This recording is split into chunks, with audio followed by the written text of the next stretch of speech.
ਖਾਲਸਾ ਜੀ ਚੈਨਲ ਨੂੰ ਸਬਸਕ੍ਰਾਈਬ ਕਰਨ ਤੋਂ ਬਾਅਦ 'ਚ ਆਲ ਨੋਟੀਫਿਕੇਸ਼ਨ ਨੂੰ ਜ਼ਰੂਰ ਔਨ ਕਰੋ ਤਾਂ ਕਿ ਸਾਡੀ ਕਥਾ ਕੀਰਤਨ ਦੀ ਹਰ ਵੀਡੀਓ ਤੁਹਾਡੇ ਤੱਕ ਪਹੁੰਚਦੀ ਰਹੇ ਅਤੇ ਵੀਡੀਓ ਨੂੰ ਲਾਈਕ ਕਰਨਾ ਨਾ ਭੁੱਲਣਾ ਜੀ। ਬੰਦੋਂ ਕਰ ਅਨੁਰਾਗ ਏਕ ਓੰਕਾਰਾ ਸਤਿਗੁਰੂ ਜਿਹ ਪ੍ਰਸਾਦ ਸਚ ਹੋਏ। ਵਾਹਿਗੁਰੂ ਜੀ ਕੀ ਫਤਿਹ ਬਿਘਨ ਬਿਨਾਸਨ ਸੋਏ। ਵਾਹਿਗੁਰੂ ਜੀ ਕੀ ਫਤਿਹ ਬਿਘਨ ਬਿਨਾਸਨ ਸੋਏ।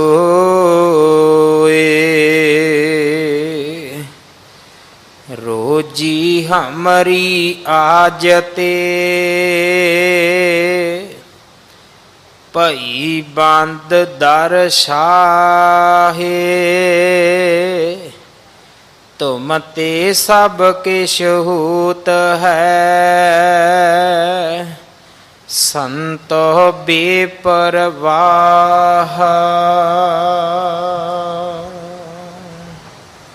ਵਾਹਿਗੁਰੂ ਜੀ ਕਾ ਖਾਲਸਾ ਵਾਹਿਗੁਰੂ ਜੀ ਕੀ ਫਤਿਹ। ਗੁਰੂ ਦਾਤੇ ਹਾਜ਼ਰ ਗੁਰੂ ਸਵਾਰੇ ਖਾਲਸਾ ਜੀ, ਆਪ ਜੀ ਵਡਭਾਗੇ ਹੋ ਜੋ 8ਵੇਂ ਪਾਤਸ਼ਾਹ ਬਾਲਾ ਪ੍ਰੀਤਮ ਸਤਿਗੁਰੂ ਜਿਸ ਡਿਠੈ ਸਭ ਦੁੱਖ ਜਾਏ, ਇਹਨਾਂ ਅਜ਼ਮਤਾਂ ਵਡਿਆਈਆਂ ਦੇ ਮਾਲਕ ਗੁਰੂ ਹਰਕ੍ਰਿਸ਼ਨ ਸਾਹਿਬ ਮਹਾਰਾਜ ਜੀ ਦੇ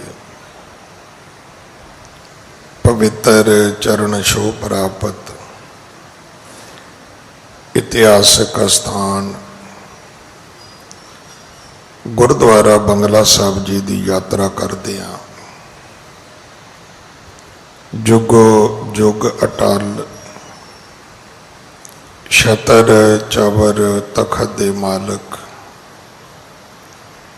ਧੰਨ ਧੰਨ ਧੰਨ ਸ਼੍ਰੀ ਗੁਰੂ ਗ੍ਰੰਥ ਸਾਹਿਬ ਪਾਤਸ਼ਾਹ ਮਹਾਰਾਜ ਜੀ ਦੇ ਹਜ਼ੂਰ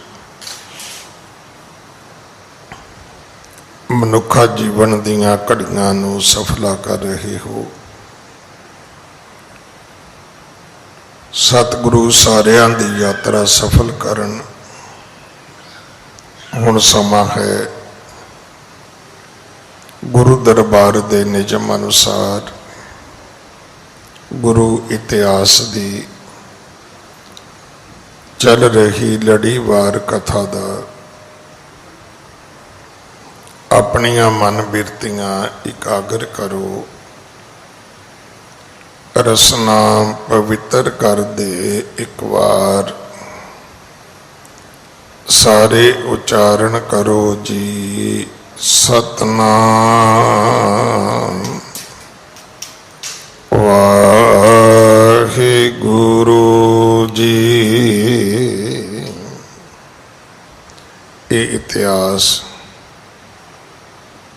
ਪਹਿਲੇ ਪਾਤਸ਼ਾਹ ਜਵਾਹਰ ਪੀਰ ਜਗਤ ਗੁਰੂ ਕਲ ਤਾਰਨ ਆਏ ਸ਼੍ਰੀ ਗੁਰੂ ਨਾਨਕ ਦੇਵ ਮਹਾਰਾਜ ਜੀ ਦਾ ਹੈ। ਪ੍ਰਸੰਗ ਹੈ ਸਤਿਗੁਰਾਂ ਦਾ ਦਿੱਲੀ ਆਉਣਾ। ਦਿੱਲੀ ਦੇ ਵਿੱਚ 2 ਗੁਰਦੁਆਰੇ ਹਨ ਗੁਰੂ ਨਾਨਕ ਸਾਹਿਬ ਮਹਾਰਾਜ ਜੀ ਦੇ। ਇੱਕ ਹੈ ਨਾਨਕ ਪਿਆਓ। ਪਿਆਓ ਤੋਂ ਭਾਵ ਹੁੰਦਾ ਹੈ ਜਿਵੇਂ ਆਪਾਂ ਛਬੀਲ ਕਹਿੰਦੇ ਹਾਂ, ਕੋਈ ਪਾਣੀ ਪਿਆਉਣ ਵਾਲਾ, ਕੋਈ ਠੀਆ। ਇੱਕ ਹੈ ਗੁਰਦੁਆਰਾ ਸਾਹਿਬ ਮਜਨੂ ਕਾ ਟਿੱਲਾ। ਇਸ ਗੁਰਦੁਆਰਾ ਸਾਹਿਬ ਫਿਰ 6ਵੇਂ ਪਾਤਸ਼ਾਹ ਗੁਰੂ ਹਰਗੋਬਿੰਦ ਸਾਹਿਬ ਮਹਾਰਾਜ ਵੀ ਆਏ ਨੇ। ਜਦੋਂ ਸਤਿਗੁਰੂ ਦਿੱਲੀ ਆਏ दिल्ली नगर विशाल बसेरा, उस वक्त भी जिहड़े हिंदुस्तान दे शहर सन उन्हां दे विचों ये वड्डा सी। उपवन विखे आन कीए डेरा, सतगुरु जी ने एक बाग दे विच आके डेरा कीता है। इत्थे भाई मरदाना जी ने एक शब्द दा गायन भी कीता सी। इस वड्डे बाग दे विच क्योंकि ये सारा जमुना दा किनारा सी, अज भी जिहड़े लोग दिल्ली तो वाकफ होण उन्हां नूं पता है कि जे जमुना विच पानी चढ़े तो मॉडल टाउन तक इस पानी की मार बहुत होंदी है। हालांकि अज दिल्ली दीयां चंगियां कलोनियां चो एक मॉडल टाउन कलोनी है, पर यह पानी इत्थों तक इस तो अगे तक भी आउंदा है, अज भी आउंदा है। जे पानी जमुना विच भर जाए तो, पर जिस वेले गुरु जी आए ने उदों तो इत्थे कोई आबादी नहीं सी हुंदी। दिल्ली वही है जिहड़ा पुराना दिल्ली शहर है। कुछ गेटां दे विच दिल्ली बंद सी, इस तो बाहर जामा मस्जिद, इस तो बाहर लाल किला, ये जमुना दे कंढे सन।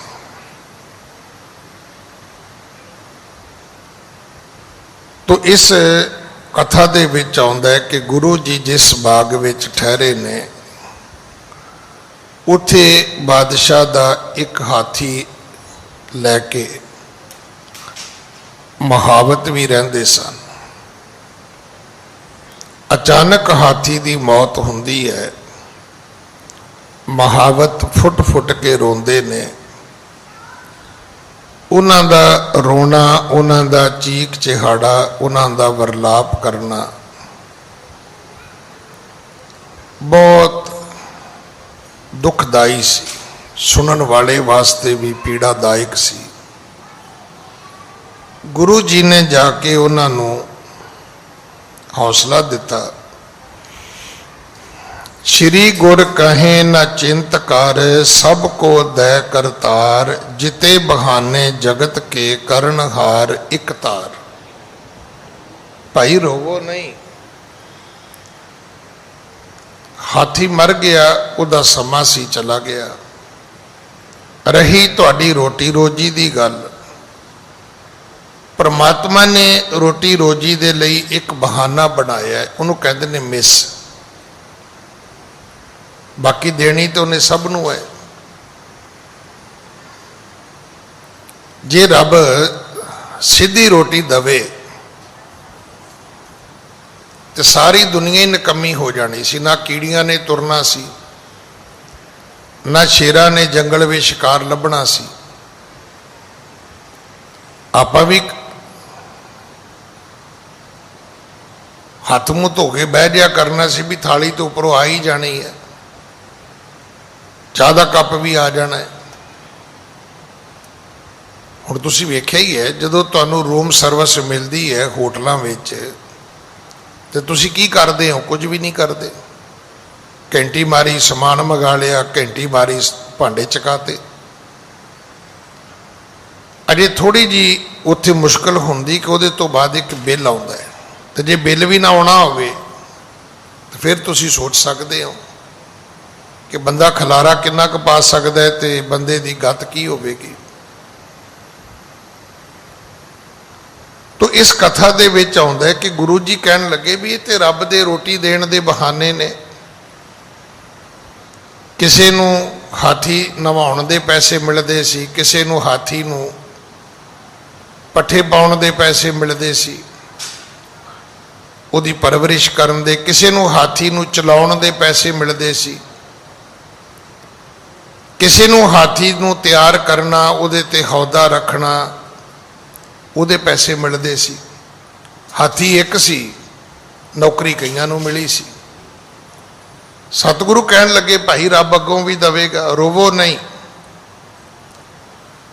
ਐਸੇ ਸੁਨੇ ਬਹਾਵਤ ਬੈਨਾ ਪੂਰਨ ਸੰਤ ਲਿਖੇ ਸੁਖ ਦੇਣਾ। ਇੱਥੋਂ ਅੱਜ ਦੀ ਕਥਾ ਆਰੰਭ ਹੈ। ਹਾਂਜੀ। ਐਸੇ ਸੁਨੇ ਮਹਾਵਤ ਬੈਨਾ ਪੂਰਨ ਸੰਤ ਲਖੇ ਸੁਖ ਦੇਨਾ। ਮਹਾਵਤ ਨੇ ਹਾਥੀ ਦੀ ਸੰਭਾਲ ਕਰਨ ਵਾਲਿਆਂ ਨੇ ਸੁਣਿਆ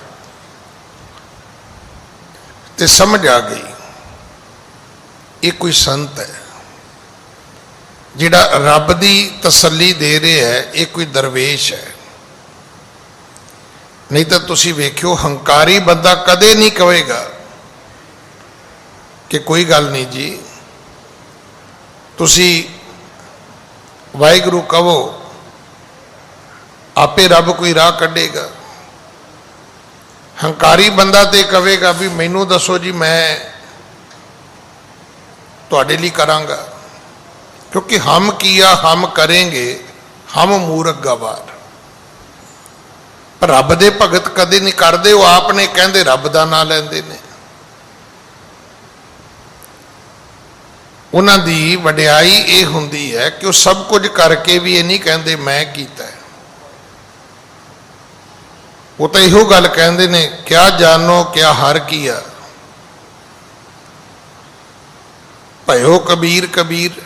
ठीक है ना मेरा हो रहा है पर कीता ते रब ने है। सतगुरु जी कहन लगे भाई आपे रब कोई ना कोई बहाना बनाएगा, कोई मिस बनाएगा। महावतां दी किस्मत चंगी सी। मैं आप जी नूं फिर बेनती करा जदों तुहानूं गल समझ आउणी शुरू हो जाए समझ लेना कि तुहाडे भाग चंगे ने। तो जदों गल समझ विचों पकड़ विचों निकलनी शुरू हो जाए समझ लो कर्म ही माड़े ने। ये हकीकत है। समा ठीक होवे ते असी मूर्ख तो भी बहुत कुछ सीख लैने। समा माड़ा होवे ते सियाणा बंदा भी साडे कोलों बह के चला जांदा है, असी कुछ सीख नहीं पाउंदे। इन्हां नूं समझ आ गई भी ये कोई संत है, कोई दरवेश है। हाँ जी। हाथ बंद पुन बचन उचारे क्यों होवै मन शांत हमारे। इन्हां ने हाथ बन के हाथ जोड़ के बेनतियां करनियां शुरू कीतियां। कहन लगे महाराज ज्ञान ते तुहाडा ठीक है पर शांति किवें होवे। देखो भाई गुरदास दे एक बचन ने कि खांड खांड कहे जेवा न स्वाद मीठो आवे, अगन अगन कहे सीत ना विनाश है। तुसी खंड खंड कही जाओ जिवें रोटी खा के हटी आप कहने कोई मिठा दिओ बई, तो जे आप कहिए भाई साहब 2 बारी गुड़ गुड़ कह लो आपे मुँह मिठा हो जाएगा। खंड क्या मुँह मिठा तो नहीं हुंदा, खंड मुंह विच पाया जरूर मुंह मिठा हो जाएगा। अग्नि अग्नि बोलोगे सर्दी नहीं मिटेगी, पर जे अग दी धूनी बाल लवोगे तो फिर सर्दी रुकेगी भी नहीं पाई। इस करके वो कहन लगे महाराज भी ज्ञान ते थोड़ा ठीक है पर तरवास किवें आवे, मसला तो रोटियां दा है। जिहड़ा रोना है रोना तो इस गल का है भी हाथी मर गया नौकरी चली गई है, नौकरी गई तो परा लभद गई, परा लभद गई तो घर का आटा दाल भी गया। हाँ जी। रोजी हमरी आजते भई बंद दरशाह। अज तो बाद साडी रोटी बंद हो गई है। बादशाह सानू कहेगा कि भाई जिस हाथी दे लई तुसी काम करदे सी जदों हाथी मर गया तो मैं तुहानू रख के मैं की करा, मैं तुहाडे तो केड़ा काम करावां होर बई। हाँ जी। तुम ते सब कुछ होत है संतो बेपरवाह। ਤੁਸੀਂ ਰੱਬ ਦੇ ਸੰਤ ਹੋ, ਤੁਸੀਂ ਬੇਪਰਵਾਹ ਹੋ। ਹਾਂ, ਤੁਹਾਡੇ ਤੋਂ ਸਭ ਕੁਝ ਹੋ ਸਕਦਾ ਹੈ, ਸਾਡੇ ਤੋਂ ਨਹੀਂ ਹੋ ਸਕਦਾ। ਨਾ ਅਸੀਂ ਬਾਦਸ਼ਾਹ ਨੂੰ ਹਾਥੀ ਲੈ ਕੇ ਦੇ ਸਕਦੇ ਹਾਂ, ਨਾ ਮਰਿਆ ਹਾਥੀ ਜਿਉਂਦਾ ਕਰ ਸਕਦੇ ਹਾਂ, ਤੇ ਨਾ ਹੀ ਬਾਦਸ਼ਾਹ ਸਾਨੂੰ ਨੌਕਰੀ ਦੇਵੇਗਾ। ਹਾਂਜੀ, ज्यों चाकर हम है पातशाह त्यों खुदाए सेवक तुम आह। ਜਿਵੇਂ ਅਸੀਂ ਬਾਦਸ਼ਾਹ ਦੇ ਨੌਕਰ, ਜਿਉਂ ਚਾਕਰ ਹਮ ਹੈ ਪਾਤਸ਼ਾਹ, ਅਸੀਂ ਉਹਦੇ ਘਰ ਦੇ ਚਾਕਰ, ਤਿਉਂ ਖੁਦਾਏ ਸੇਵਕ ਤੁਮ ਆਹੇ। ਜਿਵੇਂ ਅਸੀਂ ਰੱਬ ਦੇ ਘਰ ਦੇ ਚਾਕਰ ਆ, ਤੇ ਤੁਸੀਂ ਵੀ ਤੇ ਰੱਬ ਦੇ ਘਰ ਦੇ, ਅਸੀਂ ਰਾਜੇ ਦੇ ਸੇਵਕ ਆ, ਤੁਸੀਂ ਰੱਬ ਦੇ ਸੇਵਕ ਹੋ। ਅਸੀਂ ਰਾਜੇ ਦੇ ਚਾਕਰ ਆ, ਤੁਸੀਂ ਅੱਲਾਹ ਤਾਲਾ ਦੇ ਸੇਵਕ ਹੋ ਭਾਈ। ਹਾਂਜੀ, हमरो काज अटक जे जाई बिनय करत अग्रज निज राई। ਜੇ ਸਾਡਾ ਕੋਈ ਕੰਮ ਰੁਕ ਜਾਏ ਤਾਂ ਅਸੀਂ ਵੀ ਜਾ ਕੇ ਰਾਜੇ ਕੋਲ ਹੀ ਫਰਿਆਦ ਕਰਦੇ ਹਾਂ। ਪ੍ਰਜਾ ਦੇ ਕੋਲ ਤਾਂ ਵੱਡਾ ਰਾਜਾ ਹੀ ਹੈ ਨਾ, ਜਿਹਦੇ ਮਹਿਲਾਂ ਵਿੱਚ ਜਾ ਕੇ, ਦਰਬਾਰ ਵਿੱਚ ਜਾ ਕੇ ਲੋਕ ਅਪੀਲ ਕਰਦੇ ਨੇ, ਅਰਜ਼ੋਈ ਕਰਦੇ ਨੇ, ਫਰਿਆਦ ਕਰਦੇ ਨੇ, ਜਿੱਥੇ ਜਾ ਕੇ ਕਘਿਆਉਂਦੇ ਨੇ। ਹਾਂਜੀ, घर जो रह करवावै काजा मानह सेवक की शुभ राजा। ਰਾਜੇ ਅੱਗੇ ਜਾ ਕੇ ਹੱਥ ਜੋੜੀ ਦੇ ਨੇ, ਲਿਲਕੜੀਆਂ ਕੱਢੀ ਦੀਆਂ ਨੇ, ਮਿੰਨਤਾਂ ਤਰਲੇ ਕਰੀ ਦੇ ਨੇ, ਤੇ ਰਾਜਾ ਫਿਰ ਆਪਣੇ ਘਰ ਦੇ ਨੌਕਰ ਚਾਕਰ ਜਾਣ ਕੇ ਫਿਰ ਉਹ ਕਾਰਜ ਕਰ ਦਿੰਦਾ ਹੈ, ਫਿਰ ਉਹ ਕੰਮ ਸਿੱਧੇ ਕਰ ਦਿੰਦਾ ਹੈ। ਰਾਜੇ ਦੇ ਕੋਲੋਂ ਜਾ ਕੇ ਕਾਰਜ ਸਵਰਦਾ ਹੈ। ਕਰ ਜੋਰੈ ਕਰਵਾਵੇਂ ਕਾਜਾ ਮਾਨੈ ਸੇਵਕ ਕੀ ਸ਼ੁਭ ਰਾਜਾ। ਅਗਰ ਗੱਲ ਠੀਕ ਹੋਵੇ, ਸ਼ੁਭ ਹੋਵੇ, ਤੇ ਰਾਜਾ ਫਰਿਆਦ ਸੁਣ ਲੈਂਦਾ ਹੈ। ਹਾਂਜੀ, है तुमरो पातशाह खुदाए तेह तेह कह गज एही जिवाए। ਹੈ ਤੁਮਰੋ ਪਾਤਸ਼ਾਹ ਖੁਦਾਏ ਤਿਹ ਤੇ ਕਹਿ ਗੱਜ ਇਹੀ ਜਵਾਏ। ਉਹ ਕਹਿਣ ਲੱਗੇ ਗੁਰੂ ਨਾਨਕ ਸਾਹਿਬ ਜੀ ਨੂੰ, ਕਹਿਣ ਲੱਗੇ ਜੀ ਤੁਹਾਡਾ ਪਾਤਸ਼ਾਹ ਰੱਬ ਹੈ, ਤੇ ਤੁਸੀਂ ਕਹਿੰਦੇ ਹੋ ਕਿ ਜਿਉਂਦਾ ਕਰਨ ਵਾਲਾ ਵੀ ਰੱਬ ਹੈ ਤੇ ਮਾਰਨ ਵਾਲਾ ਵੀ ਰੱਬ ਹੈ, ਤਾਂ ਫਿਰ ਇੰਨੀ ਕਿਰਪਾ ਕਰ ਦਿਓ ਵੀ ਆਪਣੇ ਪਾਤਸ਼ਾਹ ਨੂੰ ਕਹਿ ਕੇ ਸਾਡਾ ਹਾਥੀ ਜਿਉਂਦਾ ਕਰਾ ਦਿਓ ਤੁਸੀਂ। ਹਾਂਜੀ, मानह बच तुमरो करतारा करो संत जी एही उपकारा। हे ਸੰਤ ਜੀ ਸਾਡੀ ਬੇਨਤੀ ਮੰਨ ਲਓ, ਸਾਡਾ ਇਹ ਕਾਰਜ ਕਰ ਦਿਓ।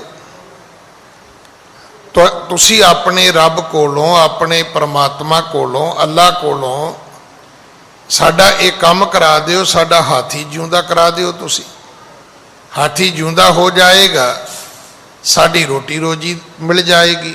ਹਾਂਜੀ, दरवेशन की बाण दयाला हम ते अपर न दुखी बेसाला। ਜਿਹੜੇ ਦਰਵੇਸ਼ ਹੁੰਦੇ ਨੇ ਉਹਨਾਂ ਦੀ ਬਾਣੀ ਦਇਆ ਵਾਲੀ ਹੁੰਦੀ ਹੈ, ਤਰਸ ਵਾਲੀ ਹੁੰਦੀ ਹੈ, ਕਿਰਪਾ ਵਾਲੀ ਹੁੰਦੀ ਹੈ।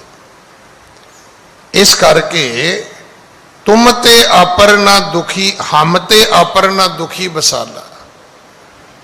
ਤੇ ਸੰਤ ਜੀ ਸਾਡੇ ਤੋਂ ਵੱਡਾ ਇਸ ਵੇਲੇ ਦੁਖੀ ਕੌਣ ਹੈ? ਇਹ ਗੱਲ ਬਿਲਕੁਲ ਠੀਕ ਹੈ। ਜਦੋਂ ਅਸੀਂ ਆਪਣੇ ਆਪ ਨੂੰ ਸੁਖੀ ਮੰਨਦੇ ਤੇ ਸੋਚਦੇ ਵੀ ਸ਼ਾਇਦ ਮੇਰੇ ਤੋਂ ਕੋਈ ਸੁਖੀ ਨਹੀਂ ਹੈ, ਜਦੋਂ ਅਸੀਂ ਆਪਣੇ ਆਪ ਨੂੰ ਦੁਖੀ ਮੰਨਦੇ ਹਾਂ ਤੇ ਉਦੋਂ ਵੀ ਅਸੀਂ ਇਦਾਂ ਹੀ ਸੋਚਦੇ ਹਾਂ ਵੀ ਸਾਡੇ ਤੋਂ ਵੱਡਾ ਕੌਣ ਦੁਖੀ ਹੋ ਸਕਦਾ, ਮੇਰਾ ਹੀ ਵੱਡਾ ਦੁੱਖ ਹੈ, ਮੇਰੇ ਤੋਂ ਵੱਡਾ ਗਰਜੀ ਕੋਈ ਨਹੀਂ ਹੈ, ਮੇਰੇ ਤੋਂ ਵੱਡਾ ਲੋੜਵੰਦ ਇਸ ਵੇਲੇ ਕੋਈ ਨਹੀਂ ਹੈ। ਜਦੋਂ ਮੈਨੂੰ ਲੋੜ ਹੋਏਗੀ, ਕਿਤੇ ਰੱਬ ਮਿਲ ਗਿਆ ਨਾ, ਤੇ ਮੈਂ ਰੱਬ ਨੂੰ ਵੀ ਕਹਾਂਗਾ ਵੀ ਦੂਜਿਆਂ ਦਾ ਕੰਮ ਛੱਡ ਕੇ ਮੇਰਾ ਪਹਿਲਾਂ ਕਰੋ। ਹਾਂਜੀ, दीन पयो बंदन करत बार बार सिर नाए। ਦੀਨ ਭਇਓ ਬੰਧਨ ਕਰਤ, ਅਖੀਰ ਬੇਨਤੀਆਂ ਕਰ ਕਰਕੇ ਉਹ ਗੁਰੂ ਨਾਨਕ ਦੇ ਪਿਤਾ ਮਹਾਰਾਜ ਨੂੰ ਰਜਾਉਣਾ ਚਾਹੁੰਦੇ ਨੇ। ਘੜੀ ਘੜੀ ਮੱਥੇ ਟੇਕਦੇ ਨੇ, ਸਤਿਗੁਰੂ ਜੀ ਦੇ ਚਰਨ ਪਕੜਦੇ ਨੇ। ਹਾਂਜੀ, ਦੇਖ ਮਹਾਵਤ ਕੀ ਦਸ਼ਾ, ਬਿਗਸੇ ਪ੍ਰਭ ਸੁਖ ਦਾਏ। ਮਹਾਵਤ ਦੀਆਂ ਉਹਨਾਂ ਲੋਕਾਂ ਦੀਆਂ ਦਸ਼ਾ ਵੇਖ ਕੇ, ਹਾਲਾਤ ਵੇਖ ਕੇ ਸਤਿਗੁਰੂ ਪਿਤਾ ਮਹਾਰਾਜ ਬਿਗਸੇ ਨੇ, ਪ੍ਰਸੰਨ ਹੋਏ ਨੇ। ਹਾਂਜੀ, ਹੋਏ ਕਿਰਪਾਲ ਕਹਿ ਗੁਣੀ ਗਹੀਰੂ, ਆਨੋ ਏਕ ਘਟਾ ਭਰ ਨੀਰੂ। ਸਤਿਗੁਰੂ ਜੀ ਕਹਿਣ ਲੱਗੇ ਠੀਕ ਹੈ ਭਾਈ, ਫਿਰ ਇੰਜ ਕਰੋ, ਜਾਓ ਇੱਕ ਘੜਾ ਪਾਣੀ ਦਾ ਲੈ ਕੇ ਆਓ, ਇੱਕ ਘਟ ਘੜਾ ਇੱਕ ਪਾਣੀ ਦਾ ਭਰ ਕੇ ਲਿਆਉਣਾ ਕਰੋ। ਹਾਂਜੀ, ਗਇਓ ਬੇਕ ਤਹਿ ਭਰ ਕਰ ਆਨਾ, ਮਰਦਾਨੇ ਸੋ ਬਚਨ ਬਖਾਨਾ। ਜਦੋਂ ਉਹਨਾਂ ਨੂੰ ਇੰਨੀ ਗੱਲ ਦਾ ਪਤਾ ਲੱਗਾ, ਉਹ ਤੇ ਦੌੜੇ ਘੜਾ ਚੁੱਕ ਕੇ ਪਾਣੀ ਲੈ ਕੇ ਵਾਪਸ ਆ ਗਏ। ਕਹਿਣ ਲੱਗੇ ਜੀ ਲਓ ਘੜਾ ਪਾਣੀ ਦਾ। ਹੁਣ ਸਤਿਗੁਰੂ ਗੁਰੂ ਨਾਨਕ ਦੇ ਪਿਤਾ ਮਹਾਰਾਜ ਭਾਈ ਮਰਦਾਨਾ ਜੀ ਨੂੰ ਹੁਕਮ ਕਰਦੇ ਨੇ। ਹਾਂਜੀ, ਸਤਨਾਮ ਕਹਿ ਇਹ ਘਟ ਲੀਜੈ, ਮ੍ਰਿਤ ਮਤੰਗ ਪਰ ਸ਼ਿਰਕਣ ਕੀਜੈ। ਸਤਿਗੁਰੂ ਕਹਿਣ ਲੱਗੇ ਮਰਦਾਨਿਆ ਇਹ ਘੜਾ ਚੁੱਕ, ਆਪਣੇ ਮੁਖ ਤੋਂ ਸਤਨਾਮ ਬੋਲ, ਤੇ ਇਸ ਘੜੇ ਦੇ ਨਾਲ ਇਸ ਹਾਥੀ ਦੇ ਉੱਪਰ ਛਿੜਕਾ ਕਰ। ਇਵੇਂ ਕਰ ਜਿਵੇਂ ਇੱਕ ਘੜੇ ਨਾਲ ਹਾਥੀ ਦਾ ਇਸ਼ਨਾਨ ਹੋ ਜਾਏ, ਹਾਥੀ ਨਹਾ ਲਵੇ। ਹਾਂਜੀ, ਆਏ ਅਸ ਪਾਏ ਘਟਾ ਕਰ ਲਇਓ, ਕੁੰਚਰ ਕੇ ਸਮੀਪ ਚੱਲ ਗਇਓ। ਭਾਈ ਮਰਦਾਨੇ ਜੀ ਨੇ ਘੜਾ ਚੁੱਕਿਆ, ਘੜਾ ਚੁੱਕ ਕੇ ਉਸ ਹਾਥੀ ਦੇ ਕੋਲ ਪਹੁੰਚਣਾ ਕੀਤਾ। ਹਾਂਜੀ, ਵਾਹਿਗੁਰੂ ਕੈ ਸ਼ਿਰਕਾ ਦੀਨੋ, ਗੱਜ ਸਰੀਰ ਕੋ ਭੇਵਨ ਕੀਨੋ। ਭਾਈ ਮਰਦਾਨੇ ਨੇ ਹਾਥੀ ਦੇ ਉੱਪਰ ਪਾਣੀ ਛਿੜਕਿਆ। ਇਸ਼ਨਾਨ ਦੇ ਇੱਕ ਘੜੇ ਦੇ ਪਾਣੀ ਨਾਲ ਕੀ ਹੋਣਾ ਸੀ, ਪਰ ਉਹ ਹਾਥੀ ਜਿਹੜਾ ਸੀ ਸਾਰਾ ਉਸ ਪਾਣੀ ਦੇ ਨਾਲ ਗਿੱਲਾ ਜ਼ਰੂਰ ਹੋ ਗਿਆ। ਇੰਨਾ ਕੁ ਘੜੇ ਦੇ ਵਿੱਚ ਪਾਣੀ ਜ਼ਰੂਰ ਸੀਗਾ। ਹਾਂਜੀ, ਪ੍ਰਾਨ ਪਰੇ ਜੀਵਿਓ ਤਤਕਾਲਾ, ਭਇਓ ਮਹਾਵਤ ਹਰਖ ਬਿਸਾਲਾ। ਹਾਥੀ ਦੇ ਵਿੱਚ ਪ੍ਰਾਣ ਵਾਪਸ ਆਏ ਨੇ। ਜਿਵੇਂ ਹੀ ਹਾਥੀ ਜੀਵਤ ਹੋਇਆ, ਉਸ ਹਾਥੀ ਦੀ ਪਾਲਣਾ ਕਰਨ ਵਾਲੇ, ਪਰਵਰਿਸ਼ ਕਰਨ ਵਾਲੇ, ਹਾਥੀ ਨੂੰ ਚਲਾਉਣ ਵਾਲੇ ਜਿਹੜੇ ਮਹਾਵਤ ਸੀ ਉਹ ਖੁਸ਼ ਹੋ ਗਏ, ਪ੍ਰਸੰਨ ਹੋ ਗਏ। ਹਾਂਜੀ, ਬਾਰ ਬਾਰ ਪਦ ਬੰਦਨ ਕਰਹੀ, ਉਸਤਤ ਕੇ ਮੁਖ ਬਚਨ ਉਚਰਹੀ। ਉਹ ਫਿਰ ਗੁਰੂ ਜੀ ਦੇ ਚਰਨਾਂ ਤੇ ਘੜੀ ਘੜੀ ਮੱਥੇ ਟੇਕਦੇ ਨੇ, ਸੱਚੇ ਪਾਤਸ਼ਾਹ ਦੀ ਉਸਤਤ ਕਰਦੇ ਨੇ। ਮਹਾਰਾਜ ਤੁਸੀਂ ਰੱਬ ਹੋ, ਸਾਡੇ ਲਈ ਸਾਰਿਆਂ ਤੋਂ ਵੱਡਾ ਖੁਦਾ ਹੀ ਤੁਸੀਂ ਹੋ। ਤੁਸਾਂ ਨੇ ਸਾਡੀ ਰੋਟੀ ਰੋਜੀ ਮੋੜ ਦਿੱਤੀ ਹੈ, ਤੁਸਾਂ ਨੇ ਸਾਡੇ ਪਰਿਵਾਰ ਨੂੰ ਫਿਰ ਜ਼ਿੰਦਗੀ ਜਿਉਣ ਦਾ ਬਹਾਨਾ ਦੇ ਦਿੱਤਾ ਹੈ। ਹਾਂਜੀ, ਜਾਏ ਕਹੀ ਪਾਤਸ਼ਾਹ ਅਗਾਰੀ, ਮਰਿਓ ਸੁਜੀਵਿਓ ਕੁੰਚਰ ਭਾਰੀ। ਇਹਨਾਂ ਨੇ ਦੌੜ ਕੇ ਜਾ ਕੇ ਬਾਦਸ਼ਾਹ ਨੂੰ ਦੱਸਿਆ ਵੀ ਰਾਜਾ ਬੜੀ ਖੁਸ਼ਖਬਰੀ ਹੈ, ਜਿਹੜਾ ਹਾਥੀ ਤੁਸੀਂ ਸਾਨੂੰ ਦਿੱਤਾ ਸੀ, ਜਿਹੜਾ ਬਿਮਾਰ ਸੀ ਤੇ ਮਰ ਗਿਆ ਸੀ, ਉਹ ਹਾਥੀ ਠੀਕ ਹੋ ਗਿਆ, ਤੰਦਰੁਸਤ ਹੋ ਗਿਆ, ਜੀਵਤ ਹੋ ਗਿਆ। ਉਹ ਹਾਥੀ ਜਿਹੜਾ ਹੈ ਉਹ ਮੁੜ ਜਿਉਂਦਾ ਹੋ ਗਿਆ। ਇਹ ਹੈ ਫਕੀਰ ਹੈ ਆਪ ਖੁਦਾਏ, ਬਿਨੈ ਸੁਣੀ ਤਿਨ ਦਿਓ ਜਿਵਾਏ। ਉੱਥੇ ਇੱਕ ਫਕੀਰ ਆਇਆ ਸੀ, ਉੱਥੇ ਇੱਕ ਦਰਵੇਸ਼ ਆਇਆ ਸੀ। ਉਹਨੇ ਸਾਡੀ ਫਰਿਆਦ ਸੁਣੀ, ਸਾਡਾ ਰੌਣਾ ਕਰਲਾਉਣਾ ਸੁਣਿਆ, ਉਹਨੂੰ ਦਇਆ ਤਰਸ ਆਈ ਤੇ ਉਹਨੇ ਸਾਡੇ ਤੇ ਕਿਰਪਾ ਕੀਤੀ। ਸਾਡੀਆਂ ਬੇਨਤੀਆਂ ਫਰਿਆਦਾਂ ਸੁਣ ਕੇ ਹਾਥੀ ਜਿਉਂਦਾ ਕਰ ਦਿੱਤਾ। ਹਾਂਜੀ, ਇਉਂ ਸੁਣ ਕਹਿ ਬਿਸਮਾਦੇ ਸਭ ਹੀ, ਦਰਸ਼ਨ ਕਰਨ ਉਦਤ ਭਾਤਬ ਹੀ। ਇਉਂ ਸੁਣ ਕੇ ਬਿਸਮਾਦੇ ਸਭ ਹੀ। ਬਾਦਸ਼ਾਹ ਬੜਾ ਹੈਰਾਨ ਹੋਇਆ ਵੀ ਹਾਥੀ ਜਿਉਂਦਾ ਹੋ ਗਿਆ, ਇਹ ਕਿੱਦਾਂ ਹੋ ਸਕਦਾ? ਇਹ ਨਹੀਂ ਹੋ ਸਕਦਾ। ਰਾਜੇ ਦੇ ਜਿਹੜੇ ਮੰਤਰੀ ਸੀ ਉਹ ਵੀ ਹੈਰਾਨ ਹੋਏ ਵੀ ਅਸੀਂ ਅੱਜ ਤੱਕ ਤੇ ਕਦੇ ਸੁਣਿਆ ਨਹੀਂ ਕਿ ਕੋਈ ਮਰਿਆ ਹਾਥੀ ਕੋਈ ਜਿਉਂਦਾ ਕਰ ਦੇਵੇ ਜਾਂ ਮਰਿਆ ਹਾਥੀ ਜਿਉਂਦਾ ਹੋ ਜਾਏ। ਹਾਂਜੀ। ਕਾਜੀ ਸੰਗ ਲਿਏ ਪਾਤਸ਼ਾਹੂ, ਚੱਲ ਆਏ ਸ਼੍ਰੀ ਨਾਨਕ ਪਾਹੂ। ਰਾਜਾ ਆਪਣੇ ਸਿੰਘਾਸਣ ਤੋਂ ਉੱਠਿਆ, ਉਹਨੇ ਕਾਜੀ ਨੂੰ ਵੀ ਨਾਲ ਲਿਆ ਵੀ ਕਾਜੀ ਤੂੰ ਚੱਲ, ਧਾਰਮਿਕ ਆਦਮੀ ਤੇ ਤੂੰ ਹੀ ਹੈ, ਤੈਨੂੰ ਜ਼ਿਆਦਾ ਪਤਾ ਹੈ। ਹੁਣ ਇਹ ਉਹਨੂੰ ਲੈ ਕੇ ਨਾਲ ਬਾਗ ਦੇ ਵਿੱਚ ਆਉਂਦੇ ਨੇ, ਗੁਰੂ ਨਾਨਕ ਸਾਹਿਬ ਜੀ ਨੂੰ ਆ ਕੇ ਮਿਲਦੇ ਨੇ। ਹਾਂਜੀ। ਘਰ ਪਦ ਬੰਧਨ ਗੁਰ ਟਿਗ ਬੈਸੇ, ਕਾਜੀ ਬਚਨ ਕਹੇ ਤਬ ਐਸੇ। ਜਿਵੇਂ ਹੀ ਇਹ ਸਤਿਗੁਰੂ ਜੀ ਦੇ ਕੋਲ ਆਏ, ਇਹਨਾਂ ਨੇ ਆ ਕੇ ਜਿਵੇਂ ਸਨਮਾਨ ਕਰੀਦਾ, ਨਮਸਕਾਰ ਕੀਤੀ ਹੈ, ਬੰਦਨਾ ਕੀਤੀ, ਗੁਰੂ ਜੀ ਦੇ ਕੋਲ ਬਹਿ ਗਏ ਤੇ ਕਾਜੀ ਨੇ ਬੋਲਣਾ ਸ਼ੁਰੂ ਕੀਤਾ। ਇਹਨਾਂ ਨੇ ਜਿਵੇਂ ਸਜਦਾ ਕਰੀਦਾ ਉਵੇਂ ਸਨਮਾਨ ਕੀਤਾ ਤੇ ਫਿਰ ਗੁਰੂ ਜੀ ਦੇ ਪ੍ਰਤੀ ਕਾਜੀ ਨੇ ਬੋਲਣਾ ਕੀਤਾ। ਹਾਂਜੀ। ਹੇਤ ਮਹਾਵਤ ਹਾਥੀ ਜੋ, ਜੀਵਾਇਓ ਤੁਮ ਨਹਿ ਸੋਊ। ਇਹ ਮਹਾਵਤਾਂ ਦੀ ਖਾਤਰ, ਹਾਥੀ ਪਾਲਣ ਵਾਲੇ ਪਰਿਵਾਰਾਂ ਦੇ ਰੋਣ ਕਰਲਾਉਣ ਦੀ ਖਾਤਰ, ਉਹਨਾਂ ਦੇ ਬੱਚਿਆਂ ਦੀ ਪਰਵਰਿਸ਼ ਦੀ ਖਾਤਰ ਤੁਸੀਂ ਹਾਥੀ ਜਿਉਂਦਾ ਕਰ ਦਿੱਤਾ। ਬੜੀ ਵੱਡੀ ਤੁਸੀਂ ਗੱਲ ਕੀਤੀ ਹੈ, ਅਸੀਂ ਪਹਿਲੀ ਵਾਰ ਵੇਖਿਆ। ਜੀਵ ਆਇਓ ਤੁਮ ਨਹੀਂ ਸੋ,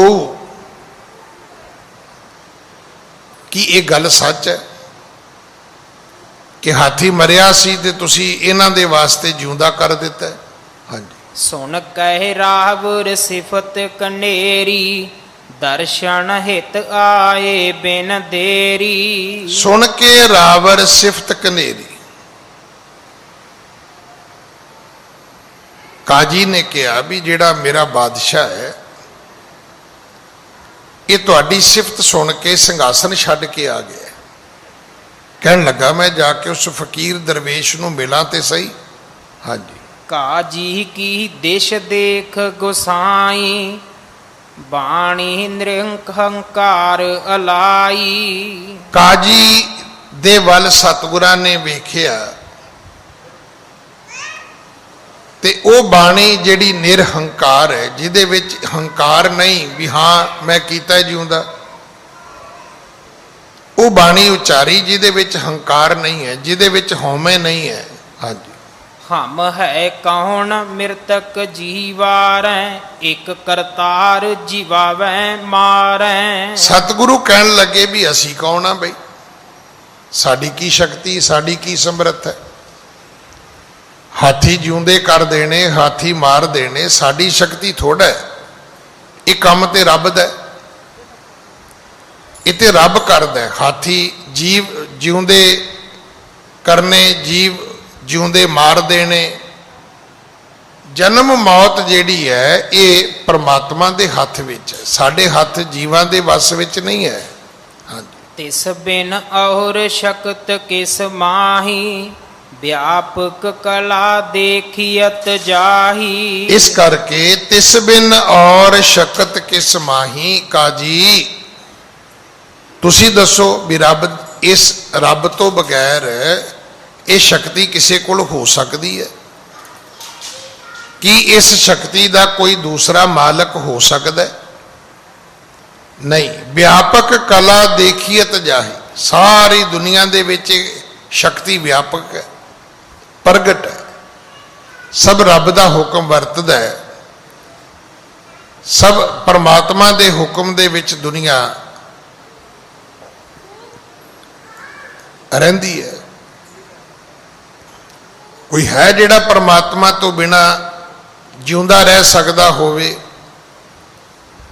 ਪਰਮਾਤਮਾ ਤੋਂ ਬਿਨਾ ਜੀਵਨ ਦੇਣ ਵਾਲਾ ਕੌਣ ਹੈ? ਹਾਂਜੀ। ਕਾਜੀ ਕਹੇ ਸ਼ਕਤ ਜੇ ਤਾਰੋ, ਮੁਖ ਤੇ ਕਹੇ ਅਬ ਕਹੇ ਗੱਜ ਮਾਰੋ। ਕਾਜੀ ਕਹੇ ਸ਼ਕਤ ਜੇ ਧਾਰੋ, ਮੁਖ ਤੇ ਕਹੇ ਅਬ ਕਹਿ ਗੱਜ ਮਾਰੋ। ਕਾਜੀ ਕਹਿਣ ਲੱਗਾ ਜੀ ਅਸੀਂ ਨਹੀਂ ਮੰਨਦੇ। ਤੇ ਜੇ ਇਹ ਗੱਲ ਸੱਚ ਹੈ ਤੇ ਕਹਿਣ ਲੱਗਾ ਜੀ ਫਿਰ ਦੁਬਾਰਾ ਮਾਰ ਕੇ ਵਿਖਾਓ। ਉਹ ਤਾਂ ਸ਼ਕਤੀ ਤਾਂ ਉਨੀ ਹੈ ਨਾ, ਜਿਉਂਦਾ ਕਰਨਾ ਵੀ ਉਨਾ ਹੀ ਔਖਾ ਹੈ ਜਿੰਨਾ ਮਾਰਨਾ ਔਖਾ ਹੈ। ਕਿਉਂਕਿ ਗੁਰਬਾਣੀ ਦਾ ਜਿਹੜਾ ਫੈਸਲਾ ਉਹ ਹੈ ਕਿ ਮਾਰੈ ਰਾਖੈ ਏਕੋ ਆਪ। ਇਹ ਮਤ ਸੋਚਣਾ ਕਿ ਮਾਰਨਾ ਸੌਖਾ ਹੈ ਤੇ ਰੱਖਣਾ ਔਖਾ ਹੈ, ਜਾਂ ਰੱਖਣਾ ਸੌਖਾ ਹੈ ਤੇ ਮਾਰਨਾ ਔਖਾ ਹੈ। ਐਸਾ ਕੁਝ ਨਹੀਂ ਹੈ। ਇਹ ਦੋਨੋਂ ਗੱਲਾਂ ਬਰਾਬਰ ਨੇ। ਨਾ ਕੋਈ ਰੱਖ ਸਕਦਾ ਨਾ ਹੀ ਕੋਈ ਮਾਰ ਸਕਦਾ। ਜੇ ਇਦਾਂ ਕੋਈ ਕਿਸੇ ਨੂੰ ਮਾਰ ਸਕਦਾ ਹੋਵੇ ਤੇ ਮੇਰਾ ਖਿਆਲ ਹੈ ਮੈਂ ਸਾਰਿਆਂ ਨੂੰ ਮਾਰਦਾ, ਸਾਰੇ ਮੈਨੂੰ ਮਾਰ ਦੇਣ, ਫਿਰ ਤਾਂ ਗੱਲ ਹੀ ਕੋਈ ਨਹੀਂ। ਜਿਹੜਾ ਮੈਨੂੰ ਨਹੀਂ ਚੰਗਾ ਲੱਗੇਗਾ ਮੈਂ ਸ਼ਾਮ ਨੂੰ ਮਾਰ ਦਿਆ ਕਰਾਂਗਾ, ਫੂਕ ਮਾਰਾਂਗਾ, ਉਹ ਮਰ ਜਿਆ ਕਰਨਗੇ। ਜਿਨ੍ਹਾਂ ਨੂੰ ਮੈਂ ਚੰਗਾ ਨਹੀਂ ਲੱਗਾਂਗਾ ਉਹ ਫੂਕ ਮਾਰ ਕੇ ਮੈਨੂੰ ਮਾਰ ਦਿਆ ਕਰਨਗੇ। ਇਹ ਚੰਗਾ ਹੋਇਆ ਕਿ ਰੱਬ ਨੇ ਇਹ ਤਾਕਤ ਕਿਸੇ ਨੂੰ ਦਿੱਤੀ ਨਹੀਂ। ਆਪਾਂ ਸਾਰੇ ਇੱਕੋ ਜਿਹੇ ਹੀ ਆ। ਜਿਵੇਂ ਕਹਿੰਦੇ ਹੁੰਦੇ ਨਾ ਵੀ ਬਿਨਾ ਮੰਤਰਾਲੇ ਤੋਂ ਮੰਤਰੀ ਆ, ਸਾਡੀ ਹਾਲਤ ਵੀ ਉਹੀ ਹੈ। ਹੰਕਾਰੀ ਤਾਂ ਅਸੀਂ ਬਹੁਤ ਆ, ਪਰ ਸਾਡੇ ਵੱਸ ਵਿੱਚ ਕੁਝ ਨਹੀਂ ਹੈ। ਨਹੀਂ ਤੇ ਸਾਡੇ ਵੱਸ ਵਿੱਚ ਹੋਵੇ ਹੀ ਤੇ ਆਮ ਆਦਮੀ ਨੂੰ ਕਹਿ ਦਿੰਦੇ ਮੈਂ ਤੈਨੂੰ ਚੀਰ ਕੇ ਰੱਖ ਦਿਆਂ, ਭਾਵੇਂ ਚੀਰਿਆ ਕਦੇ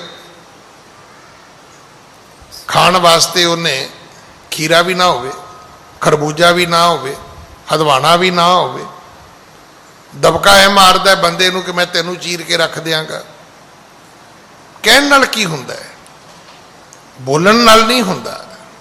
ਅਸਲ ਵਿੱਚ ਇਹ ਰੱਬ ਨੇ ਇਹ ਤਾਕਤ ਸਭ ਨੂੰ ਦਿੱਤੀ ਨਹੀਂ ਹੈ। ਤੇ ਜੇ ਆਪ ਜੀ ਕਹੋ ਨਹੀਂ ਜੀ ਕਈ ਬੰਦਿਆਂ ਨੂੰ ਮਾਰ ਦਿੰਦੇ ਨੇ, ਉਹ ਫਿਰ ਬੇਦ ਏਦਾਂ ਬਣੀ ਹੁੰਦੀ ਹੈ। ਇਹੀ ਤੇ ਗੁਰਬਾਣੀ ਸਮਝਾਉਂਦੀ ਹੈ ਕਿ ਜਿੰਨਾ ਚਿਰ ਤਿੰਨ ਚੀਜ਼ਾਂ ਇਕੱਠੀਆਂ ਨਹੀਂ ਹੋਣਗੀਆਂ, ਸਮਾਂ, ਸਥਾਨ ਤੇ ਕਾਰਨ, ਕਦੇ ਮੌਤ ਨਹੀਂ ਹੋ ਸਕਦੀ। ਕਦੇ ਵੀ ਮੌਤ ਨਹੀਂ ਹੁੰਦੀ। ਤਿੰਨ ਚੀਜ਼ਾਂ ਜਦੋਂ ਇਕੱਠੀਆਂ ਹੋ ਗਈਆਂ ਉਦੋਂ ਹੀ ਮੌਤ ਹੋ ਜਾਣੀ ਹੈ। ਜਦੋਂ ਉਸ ਟਾਈਮ ਆ ਗਿਆ, ਜਦੋਂ ਉਹ ਜਗ੍ਹਾ ਆ ਗਈ, ਜਦੋਂ ਉਹ ਕਾਰਨ ਬਣ ਗਿਆ। ਹਾਂਜੀ। ਜੇ ਤੁਮ ਕਹੇ ਗਇਓ ਮਾਰ ਕੁੰਚਰ, ਤਉ ਜਾਣੈ ਪ੍ਰਤੱਖ ਕਲਾ ਧਰ। ਕਹਿਣ ਲੱਗੇ ਜੀ ਸਾਡੇ ਸਾਹਮਣੇ ਕਹੋ ਇਹ ਹਾਥੀ ਮਰੇਗਾ ਤਾਂ ਅਸੀਂ ਸਮਝਾਂਗੇ ਤੁਹਾਡੇ ਵਿੱਚ ਕਲਾ ਹੈ, ਸ਼ਕਤੀ ਹੈ। ਹਾਂਜੀ। ਸੁਣ ਪ੍ਰਭ ਬੋਲੇ ਸਹਿਜ ਸੁਭਾਏ, ਜਿਉ ਖੁਦਾਏ ਕੀ ਹੋਏ ਰਜਾਏ। ਸਤਿਗੁਰੂ ਅੱਗੋਂ ਕਹਿਣ ਲੱਗੇ ਨਹੀਂ ਕਾਜੀ, ਨਾ ਸਾਡੇ ਕਹਿਣ ਨਾਲ ਹਾਥੀ ਜਿਉਂਦੇ ਨੇ, ਨਾ ਸਾਡੇ ਕਹਿਣ ਨਾਲ ਹਾਥੀ ਮਰਦੇ ਨੇ। ਇਹ ਤੇ ਰੱਬ ਦੀ ਰਜਾ ਹੈ, ਰੱਬ ਦੀ ਮੌਜ ਹੈ, ਇਹ ਤੇ ਰੱਬ ਦਾ ਭਾਣਾ ਹੈ। ਜਿਵੇਂ ਨਾ ਕਈ ਵਾਰੀ ਅਸੀਂ ਕਈ ਗੱਲਾਂ ਕਰਦੇ ਹਾਂ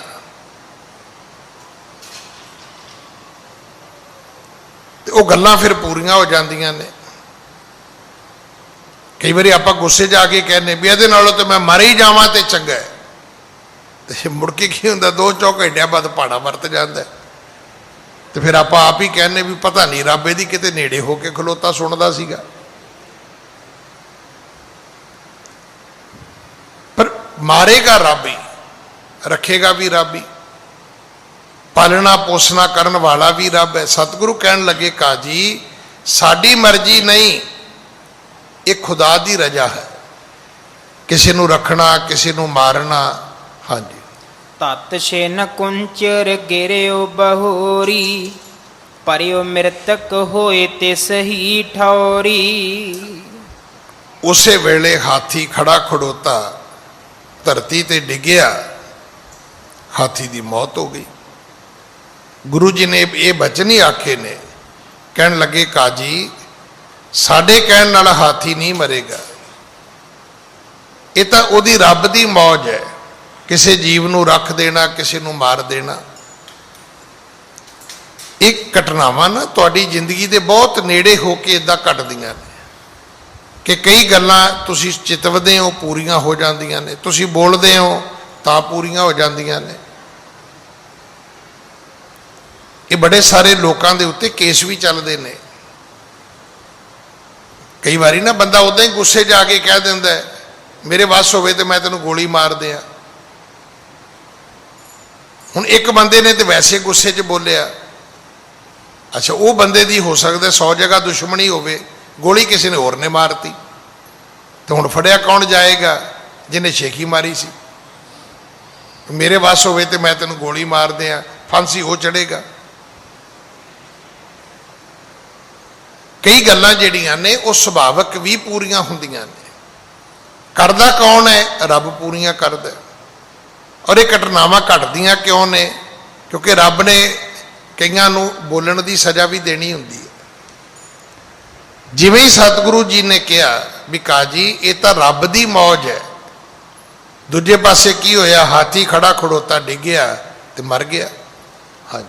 ਪਾਤਸ਼ਾਹ ਕੇ ਬੈਠੇ ਓ ਤੀਰ, ਹੁਤੋ ਨਿਜ਼ਾਮ ਦੀਨ ਇੱਕ ਪੀਰ। ਰਾਜੇ ਦੇ ਕੋਲ ਬੈਠਾ ਸੀ ਨਿਜ਼ਾਮਦੀਨ ਪੀਰ। ਹੋ ਸਕਦਾ ਜਿਹੜੀ ਇਹ ਦਰਗਾਹ ਹੈ ਨਿਜ਼ਾਮੁਦੀਨ, ਇੱਥੋਂ ਦਾ ਕੋਈ ਔਲੀਆ ਹੋਵੇ, ਕੋਈ ਇੱਥੋਂ ਦਾ ਅੱਗੇ ਸੰਭਾਲ ਕਰਨ ਵਾਲਾ ਹੋਵੇ। ਕਿਉਂਕਿ ਅੱਜ ਵੀ ਜਦੋਂ ਸਾਡੇ ਗੁਰਦੁਆਰੇ ਦੇ ਫੰਕਸ਼ਨ ਹੁੰਦੇ ਨੇ ਤੇ ਕਈ ਵਾਰੀ ਉੱਥੋਂ ਦੇ ਜਿਹੜੇ ਮੁਖੀ ਨੇ ਨਿਜ਼ਾਮੁਦੀਨ ਦਰਗਾਹ ਦੇ, ਉਹ ਆਉਂਦੇ ਰਹਿੰਦੇ ਨੇ ਫੰਕਸ਼ਨਾਂ 'ਚ, ਕਿਉਂਕਿ ਉਹ ਸਮਝਦੇ ਨੇ ਕਿ ਅਸੀਂ ਬਾਬੇ ਫਰੀਦ ਦੀ ਗੱਦੀ 'ਚੋਂ ਆ।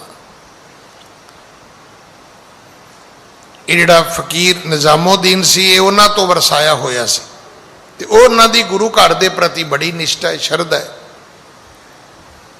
ਜਾਂ ਕੋਈ ਹੋਰ ਕਾਜੀ ਵੀ ਹੋ ਸਕਦਾ, ਕੋਈ ਫਕੀਰ ਵੀ ਹੋ ਸਕਦਾ। ਨਿਜ਼ਾਮਦੀਨ ਪੀਰ ਲਿਖਿਆ ਹੈ।